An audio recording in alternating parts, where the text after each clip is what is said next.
Tell them what you found at the bottom of my grave." The voice came from behind the closed doors of Ravenhill's great hall. Emma Reed stopped breathing. So did everyone else.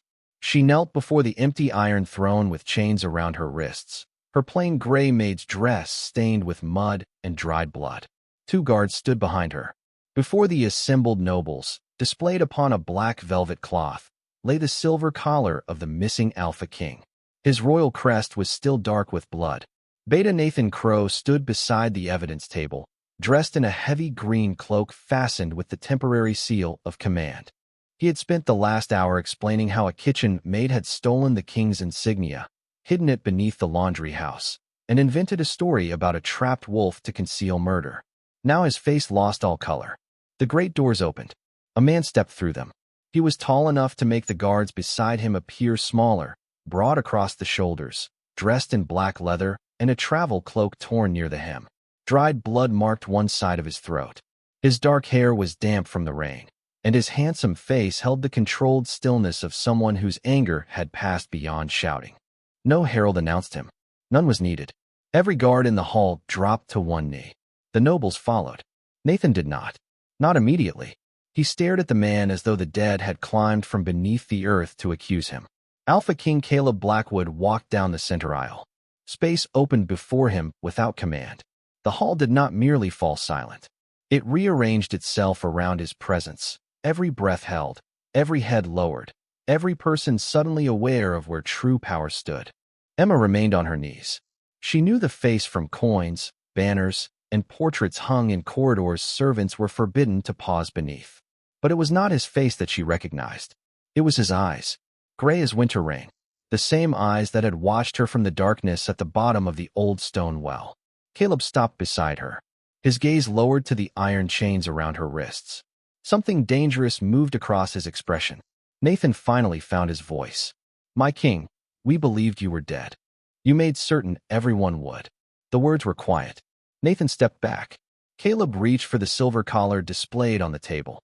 He lifted it carefully, exposing the broken clasp and the blackened marks left by a silver thorn.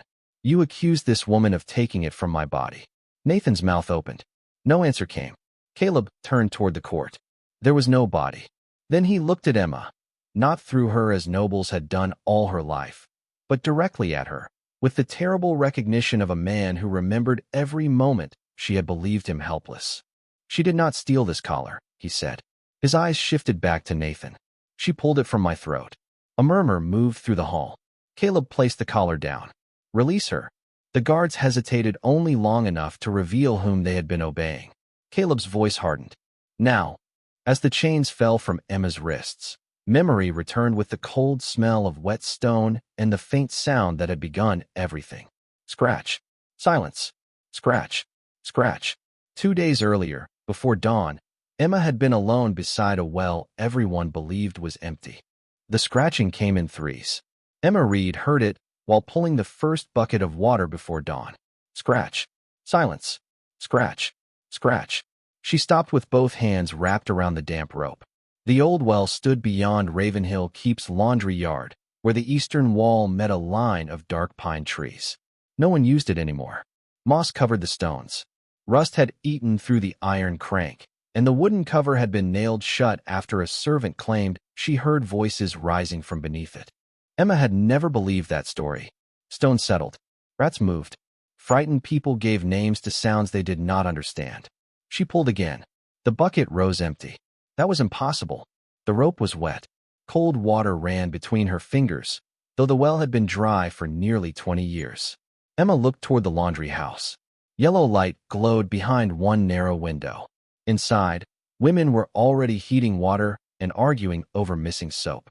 If Margaret Hale discovered Emma had abandoned the morning wash, she would lose another day's wages. Then the scratching returned. Once. Pause. Twice. Not frantic. Deliberate. Emma released the rope. She crossed the yard and knelt beside the wooden cover. Frost silvered the iron nails. When she pressed her ear against the boards, cold moved through the wood and into her cheek. Nothing. She almost stood. A faint whine rose from below. It ended too quickly, as though whatever made it had learned that noise caused pain. Emma's hands moved to the first nail. It took several minutes to loosen. The second tore the skin beneath her thumbnail. By the time she lifted one side of the cover, her fingers were shaking from cold and effort. Darkness opened beneath her. The smell reached her first. Wet stone, old iron, blood. Emma took the small oil lamp hanging near the washhouse door.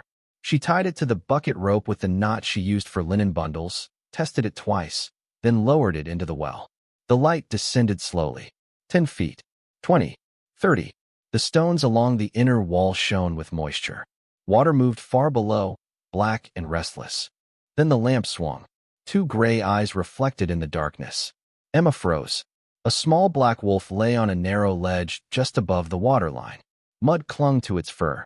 One hind leg was trapped between broken stones, and a silver collar circled its throat so tightly that the skin beneath it had burned raw. It should have barked. It should have struggled. Instead, it looked directly up at her. Still, watchful, understanding. Emma leaned farther over the rim. "Can you hear me?" One ear moved. The wolf did not cry again. Emma lowered the lamp another foot and saw the royal crest engraved into the collar. A crowned wolf surrounded by iron thorns. The same symbol carried by the Alpha King's personal guard. Behind her, bells began ringing inside Ravenhill Keep. Not the bell for sunrise. The alarm bell. Boots struck stone. Men shouted from the upper courtyard. A voice carried across the wall, ordering every gate sealed. The Alpha King had disappeared during the night. Emma looked back down. At the silver collar. At the gray eyes.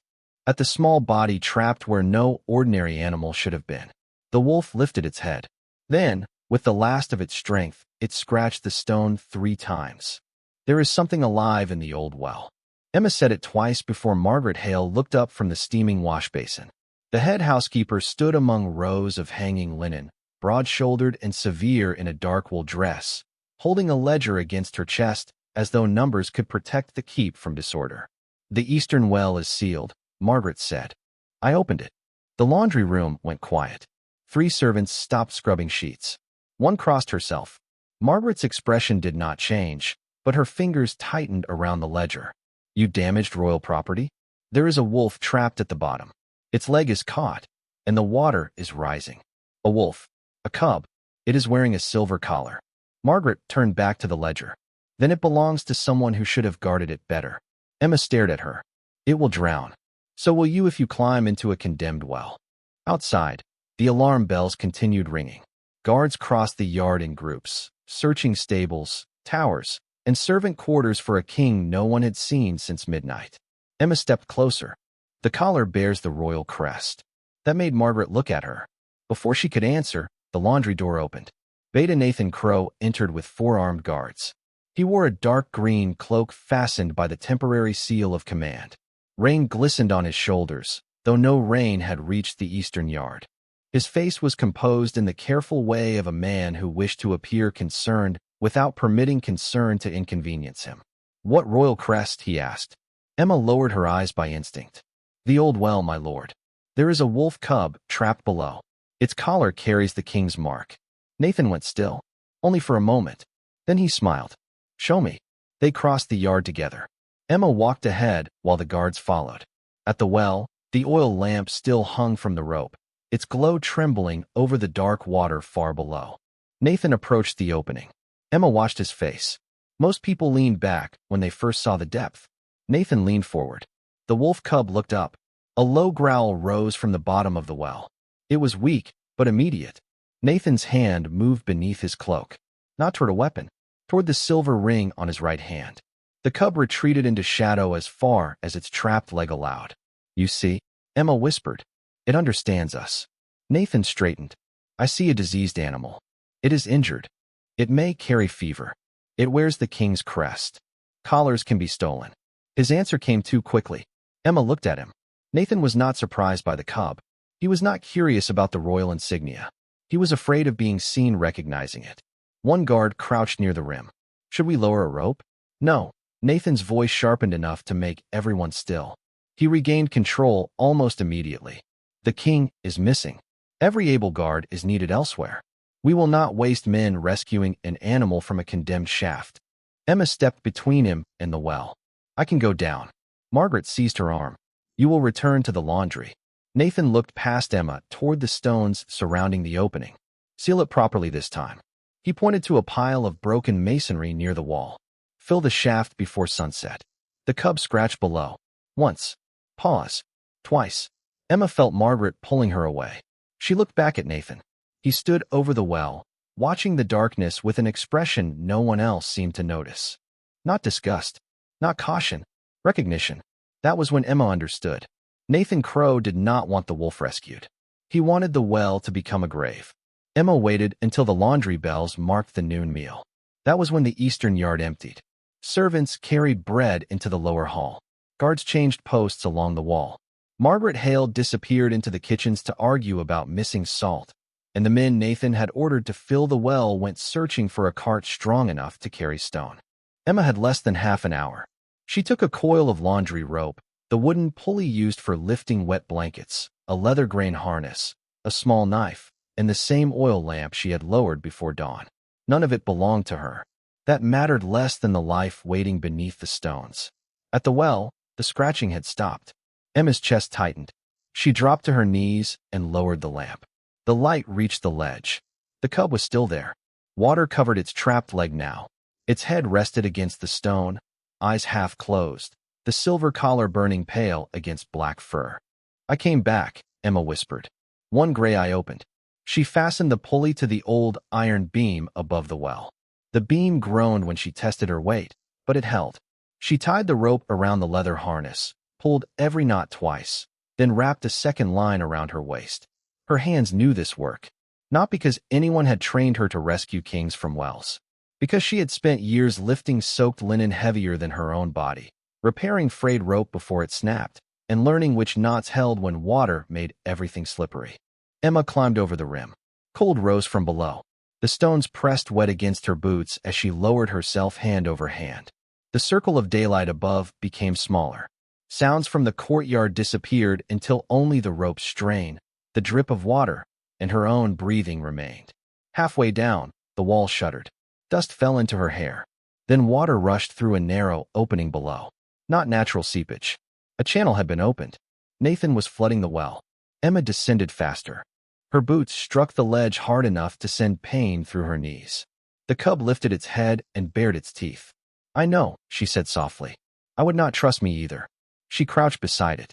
The hind leg was not simply trapped between stones. A silver chain ran from the collar to an iron ring embedded in the wall. Emma touched the chain. Cold burned through her fingers.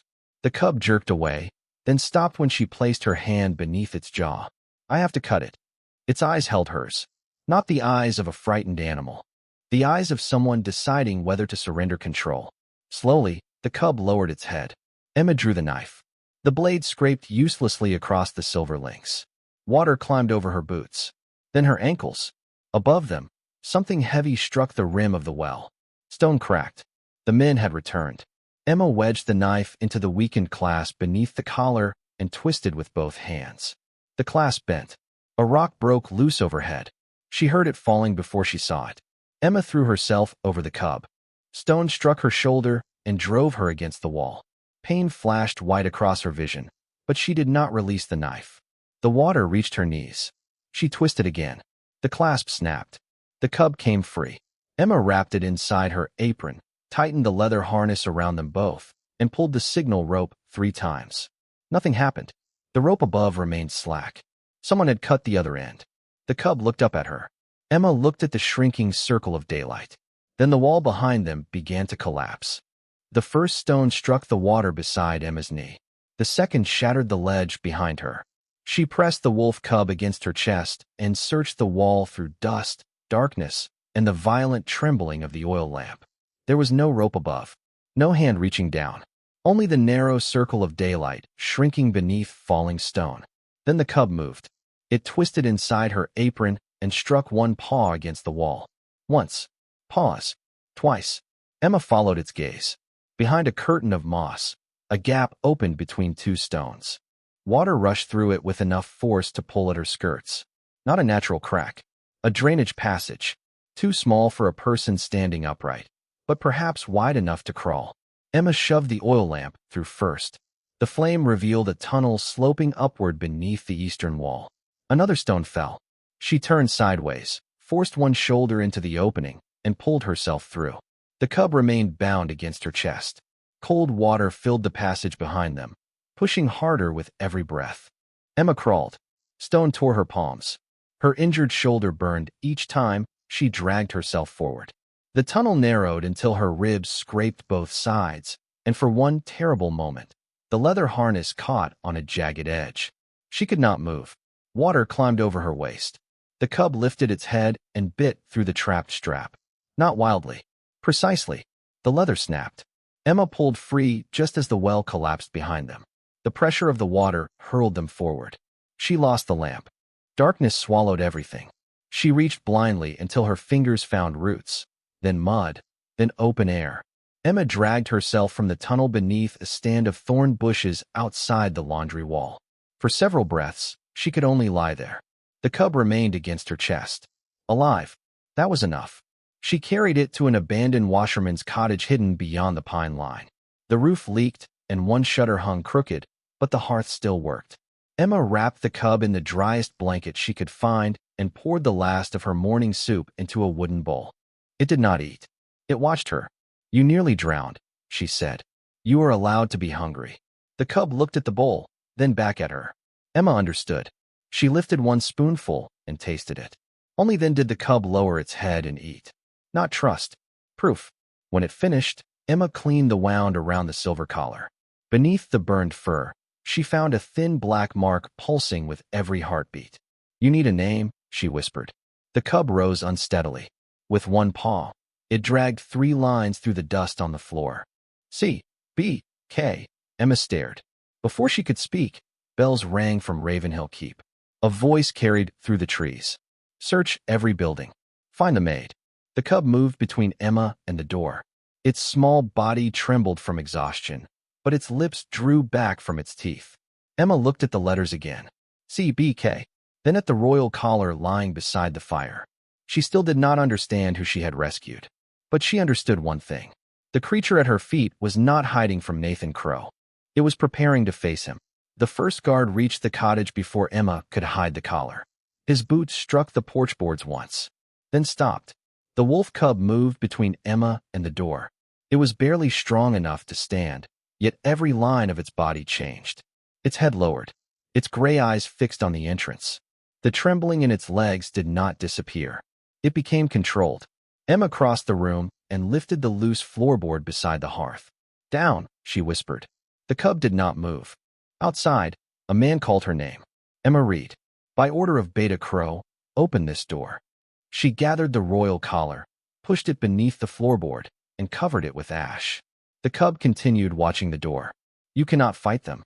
Its ears turned toward her. "Neither can I," she added. "That is why we are leaving." The rear wall of the cottage concealed an old laundry passage, a narrow stone corridor once used to carry hot water beneath the keep during winter. Emma had discovered it years earlier while searching for a missing copper pan. Most of the servants believed the passage had collapsed. Most of it had, but not all.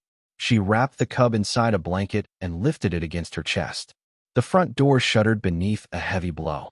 Emma slipped through the low opening behind the woodpile just as the lock broke. Voices filled the cottage. She was here.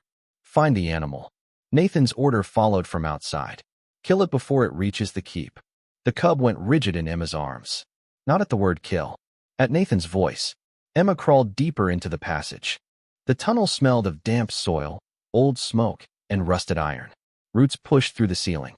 Behind them, guards overturned furniture and tore blankets from the floor. The cub made no sound. Emma felt its heartbeat racing beneath her hand. Then she felt something sharper. A hard point beneath the burned skin at its neck. She stopped near an abandoned maintenance alcove where a rusted lantern still hung from the wall. Moonlight entered through a broken grate above, enough to show the wound clearly. A silver thorn had been driven beneath the collar line, thin as a sewing needle, black at the base. Each time the cub breathed, darkness spread from it through the surrounding veins. Emma remembered her mother removing iron splinters from wounded hunters. Never pull with bare fingers. Never twist toward the heart. Hold the body still. Remove it in one motion. Footsteps entered the passage behind them. Emma placed the cub on an old wool sack. "This will hurt." It looked at her. Not afraid. Ready. She wrapped her fingers in linen, gripped the thorn, and pulled. The cub's body arched. A sound tore from its throat, too deep to belong to something so small. Every lantern flame in the tunnel went out. Wind rushed through the sealed passage. The walls trembled. Emma held on until the silver thorn came free. Black blood struck the stone and smoked. The cub collapsed. Then its eyes opened. Gold flooded through the gray. A force moved outward from its body, heavy enough to drive Emma back against the wall. Dust rose. Old chains hanging from the ceiling snapped one after another. The guards behind them stopped. What was that? The cub stood. Its shadow stretched across the passage. Too large. Not the shadow of a cub. The shadow of a full-grown wolf. Emma stared at it. The creature turned toward the darkness leading deeper beneath Ravenhill Keep. Then it looked back at her once. A promise. Or a farewell. Before she could reach for it, the wolf disappeared into the tunnel. Emma remained beside the smoking silver thorn, listening to the guards close in. And somewhere beneath the castle, something powerful had begun changing back. The wolf did not return. Emma waited in the darkness until the last echo of its claws disappeared beneath Ravenhill Keep. She listened for a growl, a fall, any sign that the creature she had dragged from the well was still alive. Nothing came back. Only the guards. Torchlight appeared around the bend, spreading across the tunnel walls in broken orange lines. Emma looked down at the silver thorn in her linen-wrapped hand. Black blood stained her fingers and the front of her gray dress. Smoke still rose from the point. There was nowhere to hide it. Do not move. Captain Daniel Brooks stepped into the alcove with his sword drawn. He was taller than the guards behind him, dressed in the dark leather armor of the king's personal command. Rain marked his cloak, and exhaustion had carved shadows beneath his eyes. Unlike Nathan Crow, he did not look at Emma as though her guilt had already been decided. He looked at the floor, the broken chains, the smoking blood, the enormous paw prints leading deeper into the passage. What happened here? Emma opened her mouth. Nathan answered for her. She murdered him. The beta entered behind the guards. 2 soldiers followed, carrying the royal collar Emma had hidden beneath the cottage floorboards. Mud covered its silver surface. The Blackwood crest caught the torchlight. Emma's stomach dropped. Nathan took the collar and held it beside the thorn in her hand. The king disappears, he said. A maid opens a forbidden well, steals his insignia, hides it beneath an abandoned house, and is discovered covered in royal blood. It was not his blood. Nathan's gaze sharpened. How would you know? It came from the wolf. Several guards exchanged looks. Nathan almost smiled. The wolf no one else saw. Your men saw the cottage. They saw signs of an animal. They did not see a cursed king. Emma stared at him. She had not said the wolf was a king. For one moment, Nathan understood his mistake. Captain Daniel understood it too. His eyes moved toward the beta. But Nathan recovered first. Take her. 2 guards seized Emma's arms. She struggled once, not to escape, but to keep the silver thorn from being taken. Nathan tore it from her hand using a strip of leather. The metal pulsed against his palm. Daniel saw that. Nathan closed his fist. Search the tunnel, Daniel ordered. Follow those tracks. No, Nathan said. The captain turned. The passage is unstable. We have already lost our king. I will not lose soldiers chasing a diseased beast through collapsing stone. You seem very certain it is diseased. Nathan stepped closer. And you seem dangerously willing to question the authority governing this keep. The words were quiet. The threat was not. Daniel's jaw tightened, but he sheathed his sword. Emma was dragged back through the tunnel, across the laundry yard, and into Ravenhill Keep. Servants stopped working as she passed. Some looked frightened. Others looked away. By sunset, the story had already changed. The maid had stolen the king's collar. The maid had hidden blood beneath the laundry house. The maid had killed Alpha King Caleb Blackwood and invented a wolf to escape punishment. Emma was placed in chains before the empty throne. Nathan Crow demanded judgment before nightfall. Captain Daniel stood near the great doors, silent but watchful. When the execution order was brought forward, Emma looked down at the dried black blood beneath her fingernails. She did not know where the wolf had gone. She did not know whether it had survived the change. But she remembered the final look in its golden eyes. Not a farewell, a promise. Then Nathan asked the question the entire court had gathered to hear. Where is the king's body? Where is the king's body? Nathan Crow's question crossed the great hall and settled over Emma like another chain. She knelt before the empty throne, wrists bound, her injured shoulder burning beneath her torn gray dress. The silver collar lay on the evidence table. Beside it rested the blackened thorn Nathan had taken from her hand. Every noble in Ravenhill Keep watched her. Emma looked toward Captain Daniel Brooks. He stood near the doors with one hand resting on his sword. His face revealed nothing, but his eyes remained fixed on Nathan's closed fist.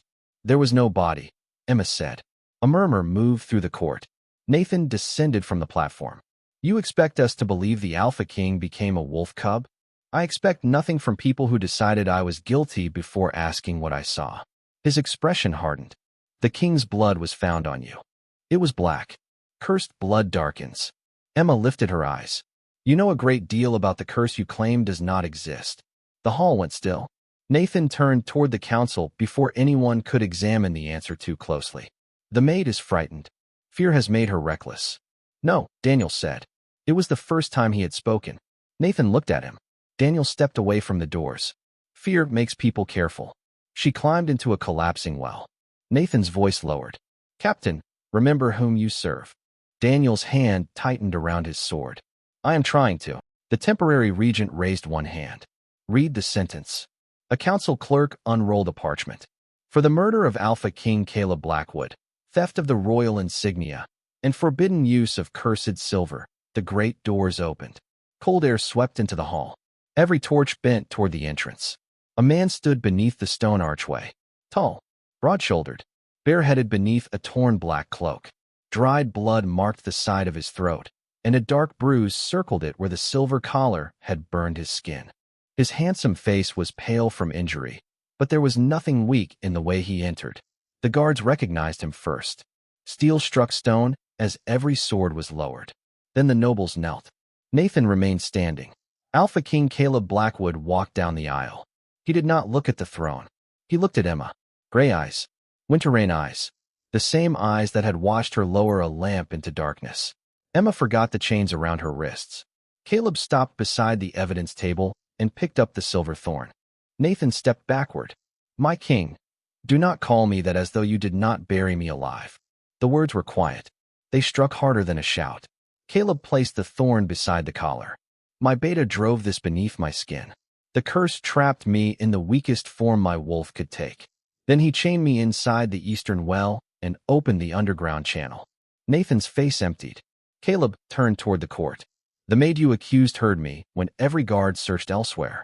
She descended alone after Nathan ordered the well sealed. She broke the chain. She carried me through freezing water. She removed the thorn while his men hunted her. His gaze dropped to Emma's bound hands. Anger entered the room like winter entering through an open door. Release her. The guards hesitated. Caleb looked at them. The chains fell immediately. Emma rubbed her wrists, but did not rise. Caleb extended one hand. For a moment, she saw not the feared ruler of the northern packs, but the wounded creature who had refused food until she tasted it first. She placed her hand in his. He lifted her to her feet. Nathan moved toward the side passage. Daniel drew his sword and blocked him. Caleb did not turn. Did you truly believe, he asked, that the woman who climbed into my grave would remain silent while you stole my throne? Nathan stared at Emma. Only then did he understand. The maid he had dismissed had not merely rescued the king. She had returned him to the room where his betrayer was waiting. Caleb did not order Nathan's execution. That frightened the beta more than death would have. Take him below, the Alpha King said. Captain Daniel Brooks seized Nathan's arm, but Caleb raised one hand. Not to the cells. The hall remained silent. Caleb looked toward Emma. She understood before anyone else did. The well, she said. Nathan's face changed. Only slightly. But Caleb saw it. So did Daniel. The curse is broken, Nathan said quickly. There is nothing left beneath that well. Emma looked at the silver thorn on the evidence table. You did not ask whether anything was left. Nathan stopped speaking. Caleb lifted the thorn between two fingers. Blackness still stained its base, pulsing so faintly that it could have been mistaken for reflected torchlight. The curse required an anchor, Emma said. This held it inside your body, but something beneath the well gave it strength. Nathan laughed. The sound was thin. You are trusting a kitchen made with matters of royal magic? Caleb's expression did not move. I trusted my beta. The words emptied the room of warmth. And he buried me alive. Nathan was taken to the eastern yard after midnight. Rain had begun falling over Ravenhill Keep, cold and steady, turning the ground around the ruined well into black mud. Guards surrounded the broken stones. Daniel stood beside Caleb. Emma wore a borrowed cloak over her torn dress, though her injured shoulders still ached beneath it. The well had partially collapsed. Its opening resembled a mouth filled with shattered teeth. Caleb stopped near the edge. You said the curse was gone, he told Nathan. Prove it. Nathan's chains rattled. How? Go down. For the first time, true panic broke through his control. The shaft is unstable. So it was when she entered. She is a servant. Her life was hers to waste. Caleb moved so quickly that Nathan had no time to step back. The Alpha King caught him by the throat and lifted him against the broken stone. No life in my kingdom is yours to measure. He released him. Nathan fell into the mud. Emma watched his hand close around something hidden inside his sleeve. A key. Small. Silver. Nathan, she said. He ran. Not toward the keep. Toward the drainage tunnel beneath the pine trees. Daniel and the guards followed, but Emma knew the passage better. She crossed the yard, slipped through the thorn bushes, and reached the tunnel entrance before them. Inside, Nathan stood beside an iron recess carved into the wall. He had opened it with the silver key. Within lay a black stone wrapped in wire. The true anchor. It pulsed once. Every torch went out. Nathan grabbed the stone. Darkness spread across his hand. You cannot prove anything, he said. Without this, there is no curse. He raised it to smash against the wall. Emma threw the silver thorn. It struck the wire surrounding the stone. The curse awakened. Black smoke wrapped around Nathan's wrist and climbed his arm. He screamed and dropped to his knees, but the stone would not release him. Caleb entered the passage behind the guards. His eyes shifted gold. You made it recognize my blood, he said. You forgot how much of mine remained on your hands. Nathan's control finally shattered.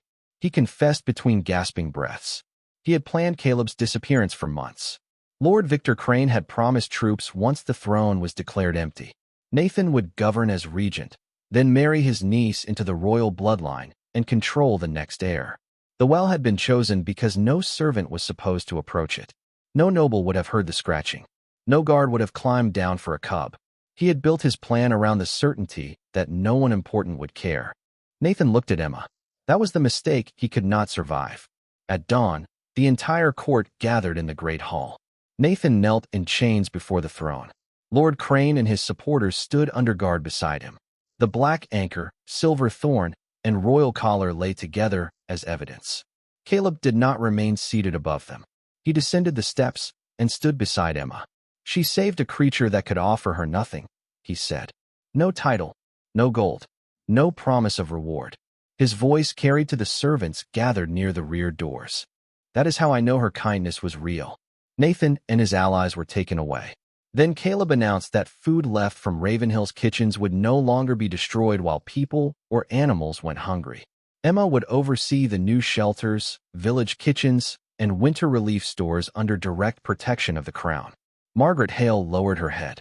Daniel bowed. The servants did not cheer immediately. They had spent too long learning silence. Emma turned toward them. One young laundry girl began clapping. Then another. Soon the great hall filled with sound. Later, Caleb brought Emma to the old well. It had been filled with stone and sealed beneath a carved silver marker. He stood beside her without guards or crown. Why did you go down? He asked. Emma looked at the place where darkness had nearly taken them both. Because you were still alive. Caleb's gaze remained on her. When I had no throne, no voice, and no human face, you still believed my life mattered. It did. He stepped closer, but not enough to trap her. Then let me spend the rest of mine proving that yours does too. Emma did not answer immediately. Caleb waited. That was the first gift he gave her. Not protection, not rank. A choice. 3 months after the eastern well was sealed, Emma Reed entered Ravenhill Keep through the front gates.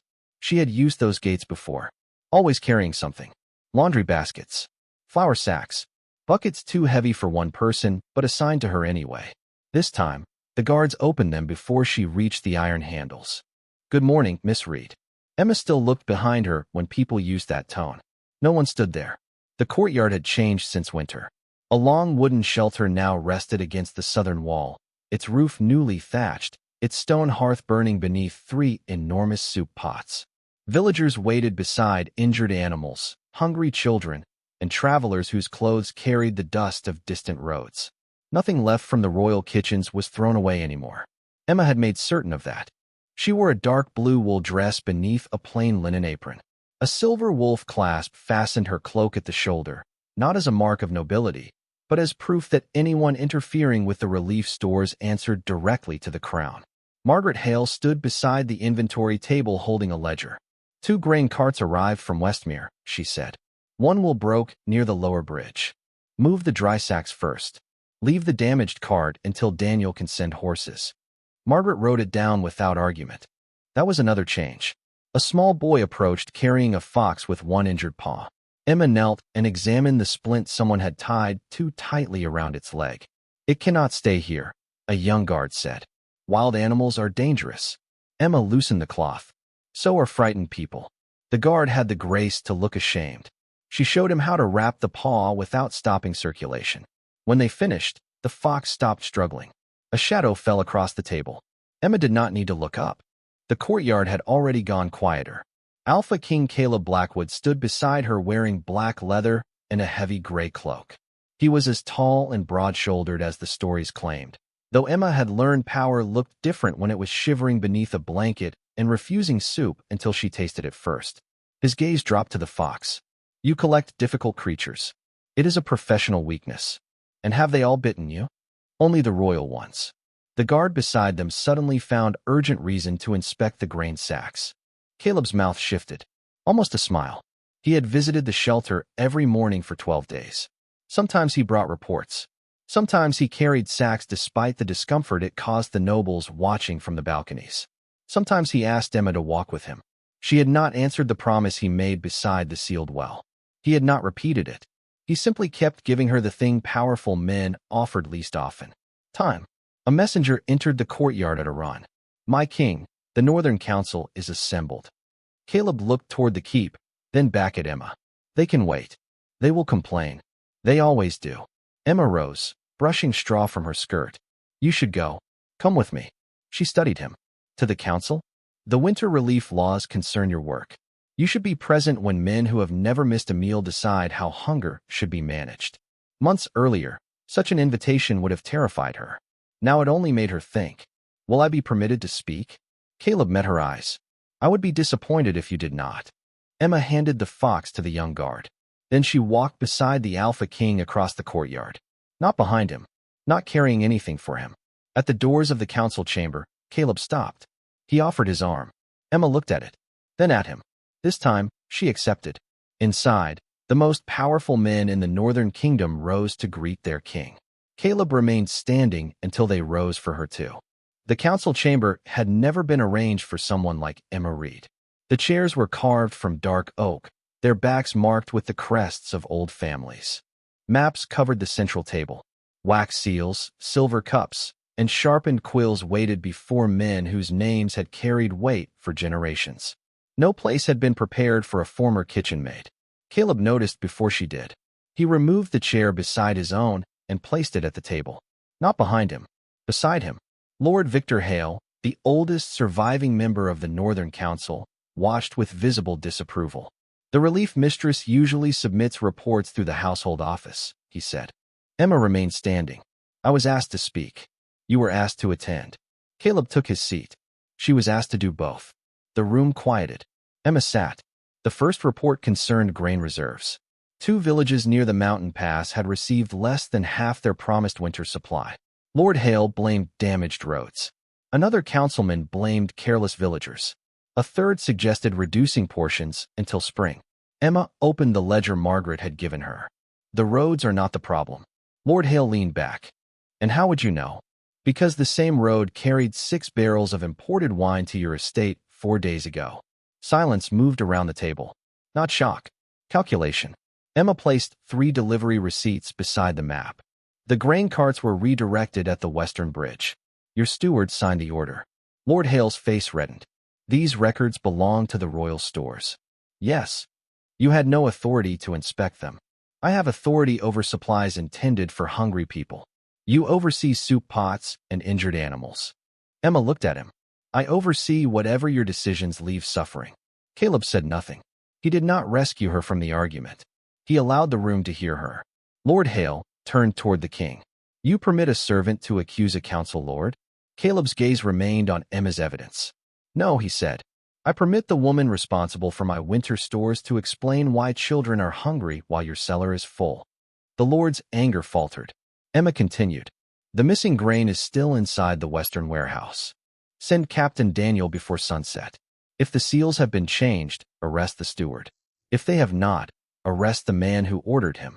No one needed to ask which man she meant. Caleb slid the royal seal across the table. It stopped beside her hand. Approve the order. Emma looked at the iron stamp. 3 months earlier, chains had circled her wrists in the great hall. Now the symbol of the crown rested within reach, waiting for her decision. She pressed it into the hot wax. By nightfall, soldiers had recovered the grain. Lord Hale's steward confessed before dawn. The villages received food 2 days later.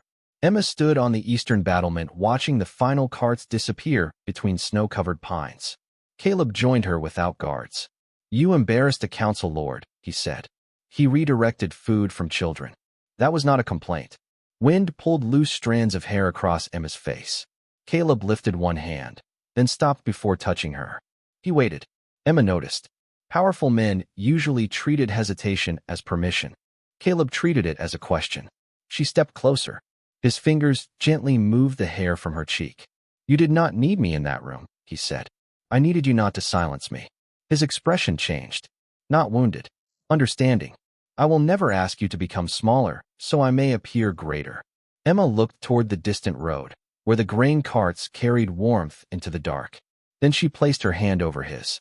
For the first time, the space between them did not feel like distance. It felt like choice. By the time spring reached Ravenhill, no one called Emma Reed the Relief Mistress as though the title were temporary. The shelters she had opened during winter had become permanent kitchens. The grain records were inspected by servants as well as nobles. Injured animals were treated in a stone building near the southern wall, and no child was turned away because a village seal was missing from a request for food. Change had not arrived through proclamation alone. It had arrived in bowls, blankets, unlocked doors, and in the uncomfortable realization that a former kitchen maid understood hunger better than men who had only discussed it across polished tables. On the first warm evening of the season, Caleb asked Emma to walk beyond the eastern wall. The old stone wall had changed. Its broken mouth had been filled and sealed. Wild grass grew around a silver marker carved with 3 scratches. Once. Pause. Twice. Emma touched the marks with her fingertips. You kept them. They were the first words I could give you. She looked at him. Caleb wore no crown. His black tunic was plain, his cloak folded over one arm. Without guards or councilmen surrounding him, he still seemed too large for the quiet hillside, but the power in him no longer made Emma feel small. It made her feel safe enough to disagree. You could have scratched something clearer, she said. I was drowning. A poor excuse. His mouth curved. The expression still surprised her. Not because he rarely smiled anymore, but because the feared Alpha King smiled most easily when no one important was present. A wooden table had been placed beneath the pine trees overlooking the valley. Upon it sat bread, cheese, 2 cups, and a small carved wolf. Its legs were uneven. Emma picked it up. What happened to this? I made it. That explains the suffering. I was injured when I began. You carved it yesterday. Caleb took the wolf from her and set it beside the bread. For a moment, neither spoke. Below them, smoke rose from village chimneys. Fields once buried beneath snow had turned green. Along the southern road, 2 supply wagons moved toward settlements Nathan's allies had neglected for years. Caleb looked toward them. When I was beneath that well, I believed the kingdom had already forgotten me. Emma listened. I had commanded armies, ended border wars, forced men twice my age to kneel. His voice lowered. None of it mattered in the dark. I had no name anyone could hear. No throne. No human face. You were still very demanding. I scratched politely. You growled at me. You touched the chain. Emma smiled, but Caleb did not. His gray eyes remained on her. You climbed down when there was nothing I could offer you. There was a life. Yes. He stepped closer. And since that day, you have treated every life in this kingdom as though it carries the same value. Emma's throat tightened. Caleb reached inside his tunic and removed a narrow silver ring. 2 wolves had been carved into the metal, walking beside one another. Neither wore a crown. I will not ask you to abandon the kitchens, the shelters, or the people who trust you, he said. I will not call gratitude love simply, because gratitude brought me to you. The wind moved softly through the pine branches. I know the difference now. Emma looked at the ring, then at him. I love the woman who challenged my counsel, exposed thieves in noble clothing, and reminded a king that protection without listening is another form of control. His hand remained open. No demand, no command, only an answer waiting for her choice. Walk beside me, Caleb said. Not because you rescued me, not because I owe you a life, because the life I have is the one I want to share with you. Emma had once believed power meant never having to wait. Caleb waited. She let him, long enough to hear the wind, long enough to remember cold water rising around her knees and gray eyes watching from the darkness. Then she placed her hand in his. Yes. The word had barely left her before cheering erupted from behind the pine trees. Emma turned. Captain Daniel stepped out first, looking deeply embarrassed. Margaret followed, holding a basket of flowers. Behind them stood half the shelter staff, several guards, 3 village children, and the young soldier who had once called the injured fox dangerous. Caleb closed his eyes. You told no one? Emma asked. I told Daniel. Daniel told everyone, Margaret said. The children ran forward. Caleb slid the ring onto Emma's finger while laughter moved across the hillside. Months later, when she entered Ravenhill's great hall in a simple white gown, the entire kingdom stood. Not because a maid had been made visible by marrying a king. They stood because she had seen value where others saw weakness, heard a life where others heard scratching, and entered darkness when everyone more powerful chose to walk away. Caleb waited at the end of the hall. Emma walked toward him without lowering her eyes. And behind her, every servant entered through the front doors. Years later, people told the story incorrectly. They said Emma Reed had known the wolf cub was an Alpha King. They said she had climbed into the well because destiny called her there. They said courage had made her fearless. Emma never corrected them. People preferred destiny because it asked nothing of those who had walked away. It did not require them to admit that they had heard the same scratching and chosen not to listen. The truth was simpler. Emma had been afraid. She had gone down anyway. On the 10th anniversary of Caleb's return, Ravenhill opened a new refuge beyond the eastern wall. It contained warm sleeping rooms, a healing chamber, winter food stores, and an enclosed yard for injured animals. No one needed a noble seal to enter. Above the main doors hung a silver carving of 3 scratches. Once. Pause. Twice. Emma stood in the courtyard while villagers, servants, healers, guards, and children gathered beneath the spring sunlight. Silver threaded her chestnut hair now, though her face still softened whenever a frightened animal approached her. Caleb stood beside her. Time had placed gray at his temples, but had not diminished him. He remained tall, broad-shouldered, and impossible to overlook. Yet he no longer measured his strength by how quickly a room obeyed. He measured it by how safely the weakest person in that room could speak. Captain Daniel, older and permanently dissatisfied with ceremonial clothing, presented Emma with the refuge ledger. The northern stores are full, he said. The village kitchens report no shortages. And the animals? 43 currently recovering. Caleb glanced at Emma. You collect difficult creatures. She looked at him. Only the royal ones. A child laughed nearby.